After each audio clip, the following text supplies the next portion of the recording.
morning everyone, welcome to a new vlog.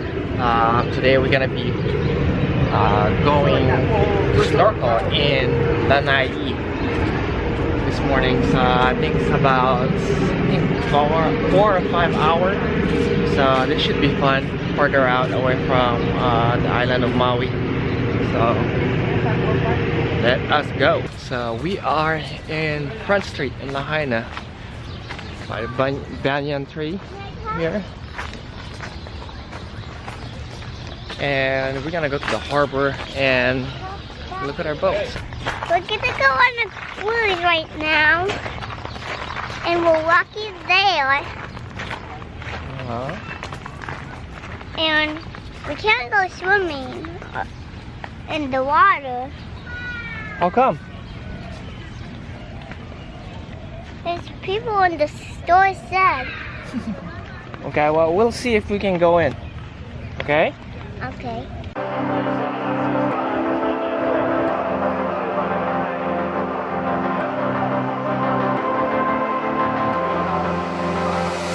I'm laying down it to compile it. Oh no, I see you only when you're ballin'. Oh no, I don't even care to doubt. I'll see you in a while, cause this time I will choose. So we just took off and we just finished some delicious breakfast, and it looks like the water is pretty calm so far. Just at the end of the boat, double decker. We're at the bottom deck, which is probably the smartest thing to do because I don't have sunblock. So we got the shade on us, and there's some people that are upstairs and in the front of the boat. So let's go check them out. You know exactly how to look like this. Holding in a bag full of goods and needs. I need a night like this. Knowing it's a risk cause you're using it. You got all your secrets. I can seem to move this thing. You're pulling me out and I'm right back in the sideline where you wanted me. I'm by the byway waiting for your lead. So they spotted some dolphins. Spinner Dolphins. Check them out. Dolphins, safety in numbers. This is the exact same reason why we're going to ask all of you guys to have a buddy with you in the water when you're snorkeling today. Dolphins are currently spread out. These dolphins are right there. That's awesome. These dolphins, they're swimming, but they're not. Okay, we got to our destination. Everyone's getting ready to jump off. We got the safety briefing, and it looks like the kids were asleep. So I got my wetsuit on. I get cold easily, so I needed this. So let's go see what kind of stuff we can see.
We're going on to the next location, eating some lunch. Got some chicken sandwich, some veggie burgers with some whole bunch of beans, protein. Get us going through the day. So I'm a little seasick right now, so I'm just gonna hang out in the back of the boat here. You say you're tired, you don't wanna fight, But I've been wondering if everything's alright. You say you love me, and that's all fine. But it's like I'm missing the passion in your eyes. Am I right?